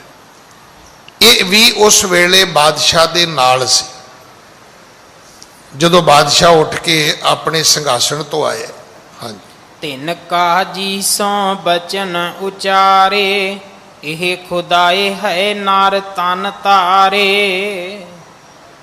ਉਹਨੇ ਕਾਜੀ ਨੂੰ ਕਿਹਾ ਵੀ ਕਾਜੀ ਨਾ ਪਰਖ ਕਰ, ਮੈਨੂੰ ਸਮਝ ਆ ਗਈ ਇਹ ਤੇ ਖੁਦਾ ਦਾ ਸਰੀਰ ਹੈ ਕੋਈ, ਇਹ ਖੁਦਾ ਵਰਗਾ ਨਹੀਂ ਹੈ, ਇਹ ਖੁਦ ਖੁਦਾ ਹੈ, ਇਹ ਆਪ ਹੀ ਰੱਬ ਹੈ, ਰੱਬ ਵਰਗਾ ਨਹੀਂ ਹੈ। ਕਈ ਵਾਰੀ ਨਾ ਆਪਾਂ ਕਿਸੇ ਨੂੰ ਸਮਝਾਣ ਦੇ ਕਹਿੰਦੇ ਆ ਕਿ ਭਾਜੀ ਮੈਨੂੰ ਤੁਸੀਂ ਨਾ ਉਹ ਆਦਮੀ ਵਰਗੇ ਲੱਗਦੇ ਹੋ, ਤੂੰ ਅੱਗੋਂ ਕਹਿੰਦਾ ਵੀ ਉਸ ਆਦਮੀ ਵਰਗੇ ਕਿਉਂ? ਮੈਂ ਉਹ ਨਹੀਂ ਹੋ ਸਕਦਾ। ਮੈਂ ਇੱਕ ਵਾਰੀ ਕਿਸੇ ਦੇ ਘਰ ਗਿਆ ਤੇ ਉਹਨਾਂ ਨੇ ਕਈ ਏਕੜ ਦੇ ਵਿੱਚ ਆਪਣਾ ਘਰ ਬਣਾਇਆ, ਘਰ ਵਿੱਚ ਬਾਬਾ ਜੀ ਦਾ ਗੁਰਦੁਆਰਾ ਵੀ ਬਣਾਇਆ, ਤੇ ਉਹਨਾਂ ਦੇ ਘਰ ਵਿੱਚ ਨਾ ਗੁਰੂ ਸਾਹਿਬਾਨਾਂ ਦੀਆਂ ਤਸਵੀਰਾਂ ਬਣੀਆਂ ਹੋਈਆਂ ਸੀ ਪੱਤਰੇ ਦੇ ਉੱਤੇ। ਤੇ ਮੇਰੇ ਮੂੰਹ ਤੋਂ ਨਿਕਲ ਗਿਆ, ਮੈਂ ਕਿਹਾ ਜੀ ਇਹਨਾਂ ਦੇ ਉੱਤੇ ਕੋਈ ਇਹ 골ਡ ਪਲੇਟਡ ਨੇ ਵੀ ਇਹਨਾਂ ਦੇ ਉੱਤੇ ਸੋਨੇ ਦਾ ਪਾਣੀ ਫਿਰਿਆ ਹੋਇਆ ਹੈ? ਤੋ ਘਰ ਦਾ ਮਾਲਕ ਹੌਲੀ ਜੀ ਕਹਿਣ ਲੱਗਾ ਵੀ ਗਿਆਨੀ ਜੀ 골ਡ ਪਲੇਟਡ ਕਿਉਂ, 골ਡ ਕਿਉਂ ਨਹੀਂ ਹੋ ਸਕਦਾ? ਉਹ ਪਿਓਰ 골ਡ ਸੀ। ਤੋ ਇਸ ਕਰਕੇ ਗੱਲਾਂ ਸਾਡੇ ਨਾਲ ਕਈ ਵਾਰੀ ਵਾਪਰਦੀਆਂ ਨੇ ਕਿ ਅਸੀਂ ਸੋਚਦੇ ਵੀ ਇਹ ਬੰਦਾ ਉਹਦੇ ਵਰਗਾ ਹੈ, ਬੰਦਾ ਉਹਦੇ ਵਰਗਾ ਨਹੀਂ ਹੁੰਦਾ, ਉਹ ਬੰਦਾ ਖੁਦ ਆਪ ਹੀ ਹੁੰਦਾ ਹੈ। ਸਾਡੇ ਸਮਝਾਉਣ ਵਿੱਚ ਥੋੜਾ ਜਿਹਾ ਕਈ ਵਾਰੀ ਭੁਲੇਖਾ ਰਹਿ ਜਾਂਦਾ ਹੈ। ਪੀਰ ਨੇ ਆਖਿਆ ਕਾਜੀ ਨਾ ਪਰਖ ਕਰ, ਇਹ ਖੁਦਾ ਵਰਗਾ ਨਹੀਂ, ਇਹ ਖੁਦ ਖੁਦਾ ਹੈ, ਇਹ ਰੱਬ ਵਰਗਾ ਨਹੀਂ, ਇਹ ਕੋਈ ਆਪ ਰੱਬ ਹੈ, ਇਹ ਜਿਹੜਾ ਦਰਵੇਸ਼ ਹੈ। ਹਾਂਜੀ। ਬਚਨ ਬਿਫਲ ਇਹ ਕੋ ਨਹਿ ਹੋਏ, ਸ਼ਰਧਾ ਧਰ ਦੁੱਖ ਲੱਗੇ ਨਾ ਕੋਏ। ਮੈਨੂੰ ਸਮਝ ਆ ਗਈ ਇਹਦਾ ਇੱਕ ਵੀ ਬਚਨ ਨਿਸਫਲ ਨਹੀਂ ਹੋ ਜਾਣਾ। ਜੇ ਸੁਖ ਪਾਉਣਾ ਹੀ ਤੇ ਸ਼ਰਧਾ ਧਾਰਨ ਕਰ ਲੈ, ਉਹ ਨਾ ਹੋਵੇ ਤੂੰ ਕਿਸੇ ਕਰੋਪੀ ਦਾ ਕਾਰਨ ਬਣ ਜਾਏ, ਕਰੋਪੀ ਸਹੇੜਨ ਦਾ ਕਾਰਨ ਬਣ ਜਾਏ। ਹਾਂਜੀ। ਪੁੰਨ ਕਾਜੀ ਕਹਿ ਦੇਹੋ ਜੀਵਾਏ, ਤਉ ਜਾਨੋ ਮੈਂ ਆਪ ਖੁਦਾਏ। ਹੁਣ ਉਹਨੂੰ ਰਾਜਾ ਕਹਿੰਦਾ ਹੈ ਜਾਂ ਕਾਜੀ ਆਪ ਕਰਦਾ ਹੈ? ਕਿਉਂਕਿ ਮੁਸਲਮਾਨਾਂ ਦੇ ਵਿੱਚ ਇਹ ਗੱਲ ਆਮ ਵੇਖਣ ਵਿੱਚ ਮਿਲੀ, ਜਿਹੜੇ ਬਾਦਸ਼ਾਹ ਹੋਏ ਨੇ, ਕਿ ਇਹਨਾਂ ਦੀਆਂ ਸਰਕਾਰਾਂ ਨੂੰ ਕਾਜੀ ਹੀ ਚਲਾਉਂਦੇ ਸੀ। ਉਹਨਾਂ ਦਾ ਬੜਾ ਪ੍ਰਭਾਵ ਰਹਿੰਦਾ ਸੀ ਕਿ ਉਹਨਾਂ ਨੇ ਹਰ ਵੇਲੇ ਸ਼ਰਅ ਦਾ ਕੋਈ ਨਾ ਕੋਈ ਫਤਵਾ ਜਾਰੀ ਕਰੀ ਰੱਖਣਾ ਹੈ। ਹੁਣ ਇਹ ਕਾਜੀ ਫਿਰ ਕਹਿਣ ਲੱਗਾ, ਕਹਿੰਦਾ ਜੀ ਅਸੀਂ ਤਾਂ ਮੰਨੀਏ ਜੇ ਹਾਥੀ ਫਿਰ ਜਿਉਂਦਾ ਕਰੋ, ਤਾਂ ਮੁੜ ਕੇ ਜਿਉਂਦਾ ਕਰੋ। ਹਾਂਜੀ। ਸੁਨ ਗੁਣ ਐਨ ਸੁਬੈਨ ਉਚਾਰੇ, ਸੰਤ ਬਚਨ ਕੇ ਜੇਊ ਮਾਰੇ। ਸਤਿਗੁਰੂ ਗੁਰੂ ਨਾਨਕ ਸਾਹਿਬ ਮਹਾਰਾਜ ਕਹਿਣ ਲੱਗੇ, ਸੁਣ ਸੁਣ ਗੁਰ ਐਨ ਸੋ ਬੈਨ ਉਚਾਰੇ। ਗੁਰੂ ਜੀ ਨੇ ਸੁਣਿਆ ਕਾਜੀ ਨੂੰ, ਆਪਣੇ ਮੁਖ ਤੋਂ ਇਹ ਬਚਨ ਉਚਾਰਨ ਕੀਤੇ ਨੇ, ਸੰਤ ਬਚਨ ਕੇ ਜੇਊ ਮਾਰੇ। ਸੁਣ ਕਾਜੀ, ਜਿਹੜੇ ਰੱਬ ਦੇ ਬੰਦੇ ਹੁੰਦੇ ਨੇ ਨਾ, ਉਹਨਾਂ ਦੀਆਂ ਗੱਲਾਂ ਰੱਬ ਕਦੇ ਮੋੜਿਆ ਨਹੀਂ ਕਰਦਾ। ਹਾਂਜੀ। ਤਿਨ ਕੋ ਕੋਏ ਨ ਸਕੈ ਜਿਵਾਏ, ਮੇਟੀ ਜਾਏ ਨ ਕਬਹਿ ਰਜਾਏ। ਰੱਬ ਦੇ ਭਗਤਾਂ ਦੀ ਕੀਤੀ ਰੱਬ ਵੀ ਨਹੀਂ ਮੋੜਦਾ, ਰੱਬ ਦੀ ਕੀਤੀ ਭਗਤ ਮੁੜਵਾ ਦਿੰਦੇ ਨੇ। ਇਹ ਗੱਲ ਤਾਂ ਗੁਰਬਾਣੀ 'ਚ ਧੰਨ ਸ਼੍ਰੀ ਗੁਰੂ ਗ੍ਰੰਥ ਸਾਹਿਬ ਮਹਾਰਾਜ ਵਿੱਚ ਦਰਜ ਹੈ ਕਿ ਰੱਬ ਖੁਦ ਕਹਿ ਰਿਹਾ ਹੈ ਕਿ ਮੇਰੀ ਬਾਂਦੀ ਭਗਤ ਛੁਟਾਵੇ। ਮੈਂ ਅਗਰ ਕੋਈ ਕਰ ਦਿਆਂ ਤੇ ਭਗਤ ਕੋਲੇ ਤਾਕਤ ਹੈ, ਉਹ ਉਸ ਨੂੰ ਉਹਦੀ ਬੰਦ ਖਲਾਸੀ ਕਰ ਸਕਦਾ ਹੈ, ਉਹਦਾ ਛੁਟਕਾਰਾ ਕਰ ਸਕਦਾ ਹੈ, ਉਹਦੇ ਵਿੱਚ ਬਦਲਾਓ ਕਰ ਸਕਦਾ ਹੈ। ਹਾਂਜੀ। ਈਸਰ ਆਇਸ ਸੰਤ ਹਟਾਵੇ, ਸੰਤ ਕਹੇ ਤੇ ਕੌਣ ਮਟਾਵੇ। ਕਹਿੰਦੇ ਰੱਬ ਕਰੇ ਤੇ ਸੰਤ ਹਟਾ ਸਕਦਾ ਹੈ, ਪਰ ਸੰਤ ਕਰੇ ਤੇ ਕੋਈ ਵੀ ਨਹੀਂ ਹਟਾ ਸਕਦਾ। ਜੈਸੇ ਜਗ ਅੰਧਾ ਕਰਿਓ, ਮਾਇਆ ਸੰਗ ਭੁਲਾਏ। ਰੱਬ ਨੇ ਕੀ ਕੀਤਾ ਹੈ? ਜਗਤ ਨੂੰ ਅੰਧਾ ਕਰ ਦਿੱਤਾ ਹੈ। ਬਣਾਇਆ ਤੇ ਜਗਤ ਬੜਾ ਸੋਹਣਾ ਹੈ, ਪਰ ਮਾਇਆ ਦੇ ਵਿੱਚ ਅੰਨਾ ਕਰ ਦਿੱਤਾ ਹੈ। ਐਸੀ ਮਾਇਆ ਦੀ ਅੱਖਾਂ ਅੱਗੇ ਪਰਤ ਆਈ ਹੈ ਕਿ ਮੁੜ ਕੇ ਭਗਵਾਨ ਦਿਸਿਆ ਹੀ ਨਹੀਂ। ਹਾਂਜੀ। ਸਤਿਗੁਰ ਬਚਨ ਸੁਚੇਤ ਕਰ, ਦੇਵੈ ਨਾਮ ਦ੍ਰਿੜਾਏ। ਫਿਰ ਇਸੇ ਕਰਕੇ ਰੱਬ ਨੇ ਫਿਰ ਸਤਿਗੁਰੂ ਵੀ ਘੱਲਿਆ। ਸਤਿਗੁਰੂ ਨੂੰ ਘੱਲਿਆ ਹੀ ਇਸ ਕਰਕੇ ਹੈ ਵੀ ਮੈਂ ਦੁਨੀਆ ਬਣਾਈ ਸੀ, ਪਰ ਇਹਨਾਂ ਦੀਆਂ ਅੱਖਾਂ ਦੇ ਅੱਗੇ ਮਾਇਆ ਦੇ ਪਰਦੇ ਪਾ ਦਿੱਤੇ ਨੇ, ਤੇ ਤੁਸੀਂ ਗਿਆਨ ਦੇ ਨਸ਼ਤਰ ਲੈ ਕੇ ਜਾਓ ਤੇ ਇਹਨਾਂ ਦੀਆਂ ਅੱਖਾਂ ਦੇ ਛੋੜ ਜਿਹੜੇ ਨੇ ਉਹ ਕੱਟ ਦਿਓ। ਗੁਰੂ ਦਾ ਸਾਡੇ ਜੀਵਨ ਵਿੱਚ ਸਭ ਤੋਂ ਉੱਚਾ ਅਸਥਾਨ ਇਹੋ ਹੀ ਹੈ ਕਿ ਗੁਰੂ ਕੀ ਕਰਦਾ ਹੈ? ਗਿਆਨ ਅੰਜਨ ਗੁਰ ਦੀਆ, ਅਗਿਆਨ ਅੰਧੇਰ ਵਿਨਾਸ਼। ਗੁਰੂ ਗਿਆਨ ਦਿੰਦਾ ਹੈ, ਸਾਡੇ ਜੀਵਨ ਦੇ ਅੰਧੇਰੇ ਨੂੰ ਮਿਟਾਉਂਦਾ ਹੈ। ਗੁਰੂ ਦੇ ਕੋਲ ਗਿਆਨ ਦਾ ਨਸ਼ਤਰ ਹੈ, ਇੱਕ ਹਥਿਆਰ ਹੈ, ਜਿਵੇਂ ਉਸ ਤਰ੍ਹਾਂ ਹੁੰਦਾ ਹੈ। ਤੇ ਉਹ ਕੀ ਕਰਦਾ ਹੈ? ਸਾਡੇ ਅਗਿਆਨਤਾ ਦੇ ਛੋੜ ਕੱਟ ਦਿੰਦਾ ਹੈ, ਜਿਹੜੇ ਅੱਖਾਂ ਦੇ ਅੱਗੇ ਪਰਦੇ ਬਣੇ ਨੇ ਉਹਨਾਂ ਨੂੰ ਉਤਾਰ ਦਿੰਦਾ ਹੈ। ਹਾਂਜੀ। ਜਿਸ ਕੋ ਚਾਹੈ ਕਰੇ ਉਦਾਰਾ, ਬੰਧਨ ਦੇਹ ਸਰਬ ਨਿਰਵਾਰਾ। ਜਿਸ ਨੂੰ ਚਾਵੇ ਗੁਰੂ ਉਹਦਾ ਉਧਾਰ ਕਰ ਦਿੰਦਾ ਹੈ। ਜਿਹਦੇ ਤੇ ਗੁਰੂ ਕਿਰਪਾ ਕਰੇ ਉਹਦੇ ਬੰਧਨ ਕੱਟ ਜਾਂਦੇ ਨੇ, ਉਹਦਾ ਆਵਾਗਮਨ ਮਿਟ ਜਾਂਦਾ ਹੈ। ਹਾਂਜੀ। ਜਿਉ ਅੰਬਰੀਕ ਭਗਤ ਢਿਗ ਆਇਓ, ਦੁਰਬਾਸ਼ਾ ਔਰ ਕ੍ਰੋਧ ਵਡਾਇਓ। ਇੱਕ ਵਾਰੀ ਕੀ ਹੋਇਆ, ਅੰਬਰੀਕ ਭਗਤ ਦੇ ਕੋਲ ਦੁਰਬਾਸ਼ਾ ਚਲਾ ਗਿਆ। ਉਹਨੇ ਨਹੀਂ ਧਿਆਨ ਦਿੱਤਾ ਹੋਏਗਾ। ਕ੍ਰੋਧ ਵਿੱਚ ਜੇ ਤੁਸੀਂ ਸਨਾਤਨ ਮਤ ਦਾ ਇਤਿਹਾਸ ਪੜ੍ਹੋਗੇ ਤੇ ਇਹਦਾ ਵਿਸ਼ੇਸ਼ ਕਰਕੇ ਜ਼ਿਕਰ ਆਉਂਦਾ ਹੈ ਦੁਰਬਾਸ਼ਾ ਰਿਸ਼ੀ ਦਾ, ਕਿ ਇਹਦਾ ਕੰਮ ਹੀ ਇਹ ਸੀ, ਗੁੱਸੇ ਰਹਿੰਦਾ ਸੀ ਤੇ ਸਰਾਫ ਹੀ ਦੇਈ ਜਾਂਦਾ ਸੀ। ਜਿੰਨੇ ਸਰਾਫ ਤੁਸੀਂ ਸੁਣੋਗੇ ਬਹੁਤੇ ਦੁਰਬਾਸ਼ਾ ਰਿਸ਼ੀ ਨੇ ਹੀ ਦਿੱਤੇ ਨੇ। ਇਹ ਅੰਬਰੀਕ ਦੇ ਉੱਤੇ ਗੁੱਸੇ ਹੋ ਗਿਆ, ਕ੍ਰੋਧਿਤ ਹੋ ਗਿਆ। ਹਾਂਜੀ। ਤਪਤ ਚੱਕਰ ਤਹਿ ਪੀਛੇ ਲਾਗਿਓ, ਜਰਤ ਅੰਗ ਔਰ ਡਰ ਕਰ ਭਾਗਿਓ। ਪਰ ਰੱਬ ਨੇ ਕੋਈ ਐਸੀ ਕਲਾ ਵਰਤਾਈ ਕਿ ਅਮਰੀਕ ਭਗਤ ਦੀ ਰਾਖੀ ਵਾਸਤੇ ਇੱਕ ਅੱਗ ਦਾ ਤਪਤ ਚੱਕਰ, ਤਪਦਾ ਹੋਇਆ ਅੱਗ ਵਰਗਾ ਇੱਕ ਚੱਕਰ, ਜਿਵੇਂ ਸੁਦਰਸ਼ਨ ਚੱਕਰ ਦੀ ਗੱਲ ਕਰਦੇ ਨੇ ਸਨਾਤਨ ਮਤ ਵਿੱਚ, ਇੱਕ ਚੱਕਰ ਦੁਰਵਾਸਾ ਰਿਸ਼ੀ ਦੇ ਮਗਰ ਚੜ ਗਿਆ।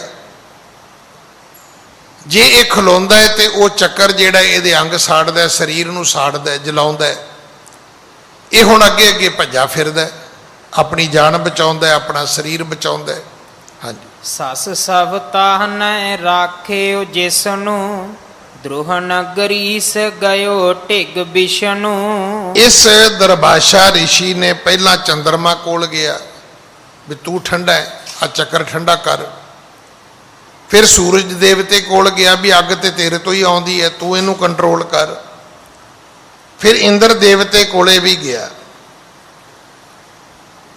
ਫਿਰ ਇਹਨੇ ਜਾ ਕੇ ਤੇ ਬ੍ਰਹਮਾ ਨੂੰ ਵੀ ਕਿਹਾ। ਫਿਰ ਇਹਨੇ ਜਾ ਕੇ ਸ਼ਿਵ ਜੀ ਨੂੰ ਵੀ ਕਿਹਾ ਵੀ ਭਾਈ ਮੇਰੀ ਜਾਨ ਬਚਾਓ, ਮੇਰਾ ਖਹਿੜਾ ਛਡਾਓ। ਹਾਂਜੀ, ਇਕ ਛਿਨ ਰਾਖ ਸਕਿਓ ਨਹਿ ਕੋ, ਭੂਪ ਸ਼ਰਨ ਆਇਓ ਪੁਨ ਸੋ। ਪਰ ਕਿਸੇ ਨੇ ਵੀ ਕਿਹਾ, ਉਹਨਾਂ ਕਿਹਾ ਵੀ ਤੈਨੂੰ ਰੱਖਣਾ ਤਾਂ ਬਚਾਉਣਾ ਤਾਂ ਦੂਰ ਦੀ ਗੱਲ ਹੈ, ਇੱਕ ਛਿਣ ਮਾਤਰ ਵੀ ਸਮਾਂ ਖਲੋਵੇਂਗਾ ਤੇ ਤੈਨੂੰ ਕੱਟ ਦੇਵੇਗਾ, ਸਾੜ ਦੇਵੇਗਾ। ਸਾਡੇ ਵੱਸ ਨਹੀਂ ਹੈ, ਕੋਈ ਇੱਕ ਛਿਣ ਮਾਤਰ ਸਮਾਂ ਵੀ ਇਹਦੀ ਰਾਖੀ ਨਾ ਕਰ ਸਕਿਆ। ਵੀ ਇਹ ਨਹੀਂ ਕਿਸੇ ਨੇ ਚੱਕਰ ਤੋਂ ਘੰਟਾ ਬਚਾ ਲਿਆ, ਕਿਸੇ ਨੇ 2 ਦਿਨ ਬਚਾ ਲਿਆ, ਚੱਕਰ ਤੋਂ ਕਿਸੇ ਨੇ ਮਹੀਨਾ ਬਚਾ ਲਿਆ, ਨਾ ਇੱਕ ਛਿਣ ਮਾਤਰ ਨਹੀਂ ਬਚਾਇਆ। ਅਖੀਰ ਅਮਰੀਕ ਰਾਜੇ ਦੇ ਕੋਲ ਵਾਪਸ ਇਹ ਮੁੜ ਹਾਜ਼ਰ ਹੋਇਆ। ਹਾਂਜੀ, ਜਰਤ ਚੱਕਰ ਤੇ ਤਾਹੇ ਉਬਾਰਾ, ਇਉ ਸੰਤਨ ਕੀ ਸਿਫਤ ਅਪਾਰਾ। ਇਹ ਚੱਕਰ ਜਿੰਨੇ ਛੱਡਿਆ ਸੀ ਨਾ, ਉਹਨੇ ਹੀ ਫਿਰ ਰੋਕਿਆ ਉਸ ਨੂੰ। ਉਸੇ ਕੋਲੋਂ ਜਾ ਕੇ ਦੁਰਵਾਸਾ ਰਿਸ਼ੀ ਦੀ ਬੰਦ ਖਲਾਸੀ ਹੋਈ।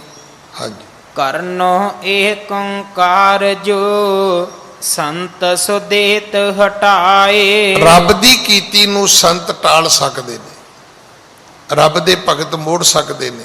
ਹਾਂਜੀ, ਸੰਤਨ ਕੇ ਜੋ ਬਚਨ ਹੈ, ਕੋਈ ਨ ਸਕੈ ਮਿਟਾਏ। ਜਿਹੜਾ ਸਾਧ ਬਚਨ ਉਹ ਅਟਲਾਦਾ ਹੈ, ਉਹ ਅਟਲ ਹੈ। ਜਿਹੜੇ ਰੱਬ ਦੇ ਭਗਤ ਬੋਲਦੇ ਨੇ, ਨਾਨਕ ਦਾਸ ਮੁਖ ਤੇ ਜੋ ਬੋਲੇ, ਇਹਾਂ ਉਹਾਂ ਸੱਚ ਹੋਵੇ। ਉਹ ਲੋਕ ਵਿੱਚ ਵੀ ਸੱਚ ਹੋ ਕੇ ਵਰਤਦਾ ਹੈ, ਪਰ ਲੋਕ ਵਿੱਚ ਵੀ ਸੱਚ ਹੋ ਕੇ ਵਰਤਦਾ ਹੈ। ਹਾਂਜੀ, ਗੁਣ ਖਾਨੀ ਕੇ ਬਹਿਨਨ ਸੁਣ ਕੈ, ਬੰਧਨ ਕਰੇ ਚਰਨ ਗੁਰ ਗੁਣ ਕੈ। ਗੁਣਾਂ ਦੀ ਖਾਨ ਸਤਿਗੁਰੂ ਦੇ ਬਚਨ ਸੁਣੇ। ਤੇ ਜਿਹੜਾ ਪੀਰ ਨਿਜ਼ਾਮੁਦੀਨ ਸੀ, ਉਹਨੇ ਗੁਰੂ ਦੇ ਚਰਨਾਂ ਤੇ ਮੱਥਾ ਟੇਕਿਆ, ਇਹ ਜਾਣਦਿਆਂ ਹੋਇਆਂ ਕਿ ਭਾਵੇਂ ਇਹ ਰੱਬ ਦਾ ਖੁਦ ਖੁਦਾ ਦਾ ਇਹ ਰੂਪ ਹੈ, ਪਰ ਇਹਦੀ ਪद्धਤੀ ਗੁਰੂ ਵਾਲੀ ਹੈ। ਬੜਾ ਵੱਡਾ ਗਿਆਨ ਇਸ ਨੇ ਸਾਨੂੰ ਬਖਸ਼ਿਆ। ਹਾਂਜੀ, ਪੀਰ ਨਿਜ਼ਾਮੁਦੀਨ ਕਰ ਜੋਰੀ, ਬੋਲਿਓ ਹੋਵੇ ਕਰ ਦੀਨ ਬਹੋਰੀ। ਜਿਹੜਾ ਪੀਰ ਨਿਜ਼ਾਮੁਦੀਨ ਸੀ, ਉਹਨੇ ਫਿਰ ਹੱਥ ਜੋੜੇ ਨੇ, ਫਿਰ ਦੀਨ ਹੋ ਕੇ ਬੜੀ ਗਰੀਬੜੀ ਅਵਸਥਾ ਦੇ ਵਿੱਚ ਫਿਰ ਉਹਨੇ ਬੇਨਤੀ ਕੀਤੀ ਹੈ। ਹਾਂਜੀ, ਸਭ ਹੀ ਸ਼ਰਨ ਤੁਮਾਰੀ ਆਏ, ਅਬ ਪੁਨ ਕੁੰਚਰ ਦੇਹੋ ਜਿਵਾਏ। ਨਿਜ਼ਾਮੁਦੀਨ ਪੀਰ ਕਹਿਣ ਲੱਗਾ, ਜੀ ਸਾਰੇ ਅਸੀਂ ਤੁਹਾਡੀ ਸ਼ਰਨ ਆਏ ਆ, ਤੇ ਜਿੱਥੇ ਇੰਨੀ ਕਿਰਪਾ ਕੀਤੀ, ਇੱਕ ਕਿਰਪਾ ਹੋਰ ਕਰ ਦਿਓ। ਕਿ ਗਲਤੀ ਤਾਂ ਸਾਡੇ ਤੋਂ ਹੋਈ ਹੈ, ਅਸੀਂ ਕਿਹਾ ਜੀ ਹਾਥੀ ਮਾਰ ਦਿਓ। ਕਹਿਣ ਲੱਗੇ ਜੀ ਕਿਰਪਾ ਕਰੋ, ਹਾਥੀ ਮੁੜ ਜਿਉਂਦਾ ਕਰ ਦਿਓ। ਹਾਂਜੀ, ਤਬ ਖੁਦਾਏ ਮੈਂ ਭੇਦ ਨ ਕੋ, ਚਾਹੋ ਜੇ ਔਰ ਮੈਂ ਕਰ ਹੋ ਸੋ। ਤੁਹਾਡੇ ਤੇ ਖੁਦਾ ਵਿੱਚ ਕੀ ਫਰਕ ਹੈ? ਤੁਸੀਂ ਜੋ ਚਾਹੋ ਉਹ ਕਰ ਸਕਦੇ ਹੋ, ਜੋ ਚਾਹੋ ਉਹ ਤੁਹਾਡੇ ਤੋਂ ਹੋ ਸਕਦਾ ਹੈ। ਹਾਂਜੀ, ਬੋਲੇ ਪ੍ਰਭ ਉਠੋ ਮਰਦਾਨਾ, ਸ਼ਿਰ ਕੋ ਜਲ ਤੁਮ ਲੈ ਨਿਜ ਪਾਨਾ। ਭਾਈ ਮਰਦਾਨੇ ਨੂੰ ਸਤਿਗੁਰਾਂ ਨੇ ਫਿਰ ਆਦੇਸ਼ ਕੀਤਾ, ਆਖਿਆ ਮਰਦਾਨਿਆ ਉੱਠ, ਹਾਥੀ ਦੇ ਉੱਪਰ ਜਲ ਛਿੜਕ। ਕਹੇ ਪੀਰ ਕੇ ਅਬ ਕੀ ਵਾਰੀ, ਦੇਹ ਜਿਵਾਏ ਮਰਿਓ ਗਜ ਭਾਰੀ। ਸਤਿਗੁਰੂ ਕਹਿਣ ਲੱਗੇ, ਇੱਕ ਵਾਰੀ ਮਰਦਾਨਿਆ ਪੀਰ ਦਾ ਕਹਿਣਾ ਮੰਨ ਲੈ, ਇਹਦੀ ਬੇਨਤੀ ਮੰਨ, ਹਾਥੀ ਨੂੰ ਜਿਉਂਦਾ ਕਰ ਦੇ। ਹਾਂਜੀ। ਉਠਤ ਭਇਓ ਤਤਕਾਲ ਪੁਨ, ਜਲ ਲੈ ਕਹੇ ਸਤਨਾਮ। ਭਾਈ ਮਰਦਾਨਾ ਜੀ ਉੱਠੇ, ਜਲ ਲਿਆ, ਆਪਣੇ ਮੁਖ ਤੋਂ ਸਤਨਾਮ ਦਾ ਸ਼ਬਦ ਉਚਾਰਿਆ। ਹਾਂਜੀ। ਸ਼ਿਰ ਕੇ ਤੇ ਜੀਵੇ ਤੁਰਤ, ਜੋ ਕੁੰਚਰ ਅਬ ਰਾਮ। ਹਾਥੀ ਜਿਹੜਾ ਸੀ ਉਹ ਫਿਰ ਜਿਉਂਦਾ ਹੋ ਗਿਆ, ਰੱਬ ਦੀ ਕਲਾ ਵਰਤੀ ਹੈ। ਹਾਂਜੀ। ਕੌਤਕ ਦੇਖ ਬਿਸਮ ਭੇ ਸਭ ਹੀ, ਬਾਰ ਬਾਰ ਬੰਦੈ ਪਦ ਤਬ ਹੀ। ਗੁਰੂ ਦੀ ਇਸ ਸ਼ਕਤੀ ਨੂੰ ਵੇਖ ਕੇ ਸਾਰੇ ਹੀ ਵਿਸਮਾਦਿਤ ਹੋਏ। ਏਡੀ ਵੱਡੀ ਕਲਾ, ਏਡੀ ਵੱਡੀ ਸ਼ਕਤੀ। ਇੱਕ ਵਾਰੀ ਨਹੀਂ, ਸਮੇਤ ਰਾਜੇ ਉੱਠ ਉੱਠ ਕੇ ਗੁਰੂ ਦੇ ਚਰਨਾਂ ਤੇ ਨਮਸਕਾਰਾਂ ਕੀਤੀਆਂ ਨੇ, ਸਜਦੇ ਕੀਤੇ ਨੇ, ਸਲਾਮਾਂ ਕੀਤੀਆਂ ਨੇ, ਮੱਥੇ ਟੇਕੇ ਨੇ। ਹਾਂਜੀ। ਕਹਿਣ ਲੱਗੇ ਨਿਜ ਦੇਹ ਉਪਦੇਸ਼ਾ, ਤੁਮ ਖੁਦਾਏ ਤਨ ਧਰ ਦਰਵੇਸਾ। ਕਹਿਣ ਲੱਗੇ ਜੀ ਤੁਸੀਂ ਖੁਦਾ ਦਾ ਰੂਪ ਹੋ, ਕੋਈ ਉਪਦੇਸ਼ ਦਿਓ, ਕੋਈ ਸਾਡੇ ਤੇ ਕਿਰਪਾ ਕਰੋ, ਕੋਈ ਮਾਰਗ ਦਰਸ਼ਨ ਬਖਸ਼ੋ, ਕੋਈ ਸਿੱਖਿਆ ਦਿਓ ਸਾਨੂੰ। ਹਾਂਜੀ। ਸ਼੍ਰੀ ਗੁਰ ਭਣੈ ਸੁਨੋ ਪਾਤਸ਼ਾਹ, ਧਰਮ ਨਿਆਏ ਕੀਜੇ ਚਿਤ ਚਾਹੇ। ਸਤਿਗੁਰੂ ਮਹਾਰਾਜ ਕਹਿਣ ਲੱਗੇ, ਰਾਜਾ ਤੇਰੇ ਲਈ ਉਪਦੇਸ਼ ਇਹ ਹੈ ਕਿ ਜਦੋਂ ਨਿਆਂ ਕਰਨਾ ਹੈ ਤੇ ਧਰਮ ਦਾ ਨਿਆਂ ਕਰੀ। ਤੂੰ ਬੈਠਾ ਰਾਜੇ ਦੀ ਕੁਰਸੀ ਤੇ,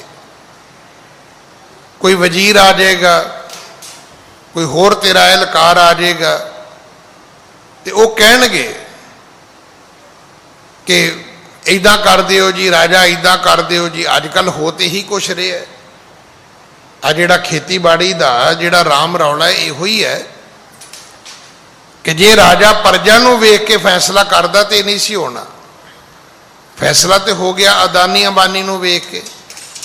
ਉਹਨਾਂ ਨੇ ਕਿਹਾ ਹੋਣਾ ਵੀ ਮਹਾਰਾਜ ਇੰਨੇ ਪੈਸੇ ਦਿੱਤੇ ਨੇ ਇਲੈਕਸ਼ਨਾਂ 'ਚ, ਤੇ ਕੋਈ ਕਿਰਪਾ ਤੇ ਕਰੋ, ਸਾਡਾ ਵੀ ਕੰਮ ਧੰਦਾ ਚਲਾਓ। ਹੁਣ ਉਹਨਾਂ ਦੋ ਬੰਦਿਆਂ ਦਾ ਕੰਮ ਧੰਦਾ ਚਲਾਉਣ ਲਈ ਕਰੋੜਾਂ ਕਰੋੜਾਂ ਕਰੋੜਾਂ ਲੋਕ ਰਾਜੇ ਨੇ ਰਗੜ ਦਿੱਤੇ। ਹੁਣ ਇਹ ਰਾਜੇ ਦਾ ਧਰਮ ਨਹੀਂ ਹੈ। ਰਾਜੇ ਦਾ ਧਰਮ ਹੈ ਨਿਆਂ ਕਰਨਾ। ਠੀਕ ਹੈ, ਤੇਰੇ ਮਿੱਤਰ ਨੇ, ਤੂੰ ਉਹਨਾਂ ਨੂੰ ਫਾਇਦਾ ਕਰ, ਪਰ ਤੂੰ ਆਮ ਗਰੀਬ ਦਾ ਗਲਾ ਕਿਵੇਂ ਘੁੱਟ ਸਕਦਾ ਹੈ ਭਾਈ। ਸਤਿਗੁਰੂ ਗੁਰੂ ਨਾਨਕ ਸਾਹਿਬ ਮਹਾਰਾਜ ਨੇ ਆਖਿਆ, ਰਾਜਾ ਤੇਰੇ ਲਈ ਉਪਦੇਸ਼ ਇਹ ਹੈ ਕਿ ਨਿਆਂ ਧਰਮ ਦਾ ਕਰਨਾ ਹੈ, ਬਿਲਕੁਲ ਸਹੀ ਨਿਆਂ ਕਰਨਾ ਹੈ। ਜਦੋਂ ਤੂੰ ਫੈਸਲਾ ਦਵੇਂ ਤੇ ਦੁਨੀਆ ਕਵੇ ਕਿ ਬਿਲਕੁਲ ਠੀਕ ਫੈਸਲਾ ਕੀਤਾ ਰਾਜੇ ਨੇ। ਕਿਸੇ ਦੀ ਤਰਫਦਾਰੀ ਨਹੀਂ ਹੋਣੀ ਚਾਹੀਦੀ, ਕਿਸੇ ਦੇ ਨਾਲ ਅਨਿਆਂ ਨਹੀਂ ਹੋਣਾ ਚਾਹੀਦਾ। ਕਾਜੀ ਨਹਿ ਰਿਸ਼ਵਤ ਕਬ ਲੀਜੈ, ਰਾਖੋ ਧਰਮ ਨਾ ਕਹਿ ਦੁਖ ਦੀਜੈ। ਹੁਣ ਕਾਜੀ ਕੀ ਹੈ? ਕਾਜੀ ਨੇ ਆਪ ਤੇ ਫੈਸਲਾ ਕਰਨਾ ਕੋਈ ਨਹੀਂ। ਕਾਜੀ ਨੇ ਬਾਦਸ਼ਾਹ ਨੂੰ ਉਕਸਾਉਣਾ ਹੈ ਵੀ ਆਹ ਫਤਵਾ ਜੀ, ਆਹ ਫਤਵਾ ਜੀ, ਆਹ ਫਤਵਾ ਹੀ ਧਾਰਾ ਪੜ੍ਹ ਪੜ੍ਹ ਕੇ ਦੱਸੀ ਜਾਣੀਆਂ ਉਹਨੇ ਸ਼ਰ੍ਹਾ ਦੀਆਂ।